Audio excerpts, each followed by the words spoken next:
Pecinta sepak bola Indonesia, kali ini kakak akan memberikan berita-berita terupdate dan menarik seputar sepak bola nasional untuk kalian semua. Selamat menyaksikan!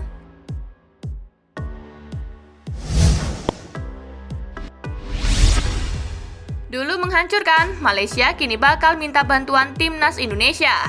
Malaysia adalah tim yang menyingkirkan Timnas Indonesia dari kualifikasi Piala Dunia 2022. Pada pertemuan pertama di Stadion Utama Gelora Bung Karno, Jakarta 5 September 2019, Malaysia mengalahkan Indonesia dengan skor 3-2. Pada pertemuan kedua di Stadion Nasional Bukit Jalil, Kuala Lumpur 19 November 2020, giliran Safawi yang memborong 2 gol dalam kemenangan Malaysia 2-0. Itu adalah laga kelima Timnas Indonesia di kualifikasi Piala Dunia 2022, putaran kedua yang memastikannya tersingkir. Masih ada 3 laga lagi yang harus dilakoni Timnas Indonesia yang kini diasuh Sinteyong. Ketiga laga itu adalah di kandang Thailand, menjamu Uni Emirat Arab, dan di markas Vietnam. Timnas Indonesia berada di posisi juru kunci klasemen grup G dengan nilai 0 dari 5 laga. Sedangkan Timnas Malaysia masih berpeluang besar lolos ke putaran ketiga kualifikasi. Malaysia berada di posisi kedua klasemen dengan nilai 9, bersaing ketat dengan Vietnam yang mengkoleksi 11 poin. Seluruh pemain Malaysia pasti sangat berharap Timnas Indonesia mengalahkan ketiga lawannya itu. Harimau Malaya sangat berkepentingan dengan sapu bersih Timnas Indonesia di sisa 3 laga untuk melancarkannya lolos ke putaran ketiga kualifikasi Piala Dunia 2022. Jadi dengan bantuan Timnas Indonesia, langkah Malaysia ke Qatar untuk tampil pertama kali di Piala Dunia semakin dekat.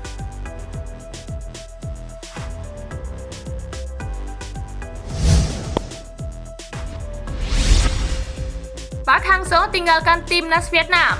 Pelatih asal Korea Selatan, Park Hang-seo memutuskan untuk meninggalkan Timnas Vietnam dalam kurun waktu sebentar. Pasalnya, Park Hang-seo akan kembali ke negaranya untuk menikmati libur menyambut Tahun Baru 2021. Park Hang-seo akan kembali lagi untuk bergabung bersama Timnas Vietnam pada Februari 2021. Park Hang-seo mendapat jatah libur setelah pemusatan latihan Timnas Vietnam selesai pada 27 Desember 2020.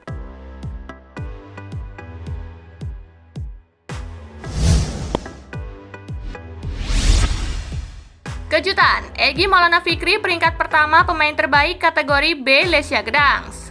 Egy Maulana Fikri mendapat apresiasi tinggi dalam pemilihan pemain terbaik Lesia Gdansk sepanjang paruh pertama ekstra klasa di Liga Polandia 2020-2021. Pemilihan pemain terbaik itu digelar media Polandia Trochmiasto.pl dengan melibatkan pembacanya. Pemilihan pemain terbaik Lesia itu diklasifikasikan ke dalam 2 kategori atau grup.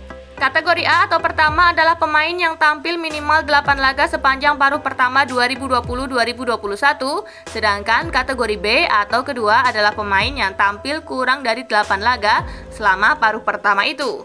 Sepanjang paruh pertama, Lesia melakoni total 16 laga dengan rincian 14 di ekstra klasa dan 2 di Piala Polandia.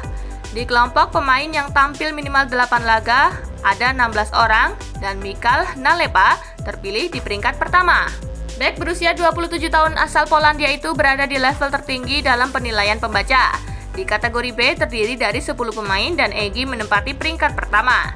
Dalam 5 laga yang dilakoninya di paruh pertama musim ini, pemain Timnas U22 Indonesia itu meraih jumlah rating 730 sehingga mendapat nilai rata-rata 3,39. Di bawah pemain berusia 20 tahun itu ada Zarko Udovicic dengan rata-rata 3,38 dari 5 laga dan jumlah rating 612.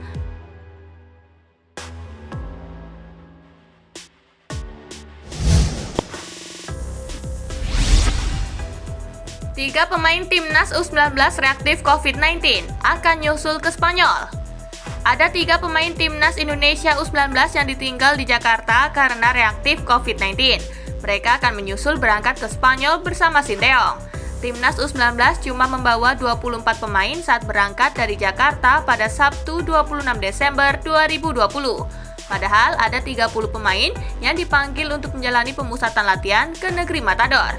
3 pemain itu harus menjalani isolasi mandiri terlebih dahulu sebagaimana diungkapkan pelaksana tugas Sekjen PSSI Yunus Nusi.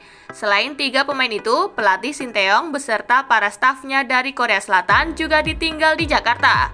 Untuk pemain yang reaktif kemarin, rencananya mereka akan ke Spanyol berbarengan dengan Coach Sinteyong pada tanggal 2 Januari 2021, kata asisten pelatih Timnas U19 Nova Arianto.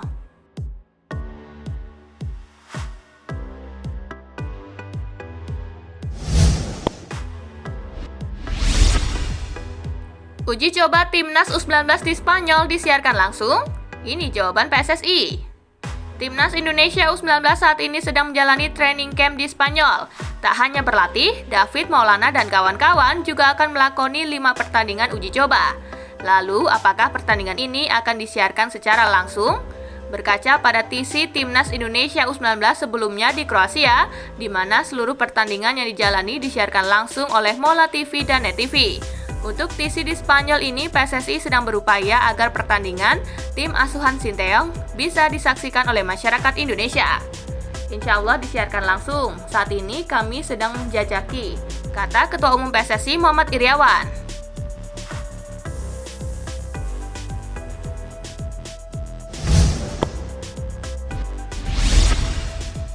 Atalah, jarang-jarang pemain Indonesia bisa tampil di Piala Dunia.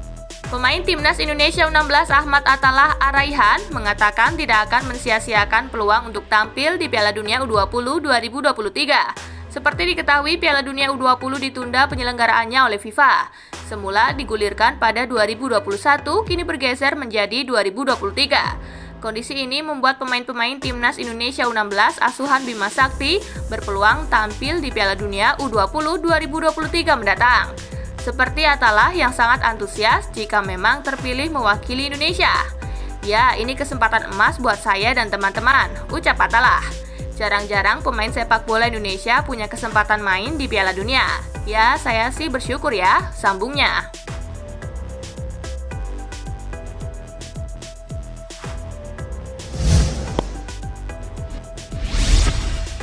Nah itulah tadi gengs, berita-berita menarik dan terupdate seputar sepak bola nasional. Simak terus ya berita-berita menarik lainnya dari Spasi Football Indonesia. Sampai jumpa di pembahasan selanjutnya.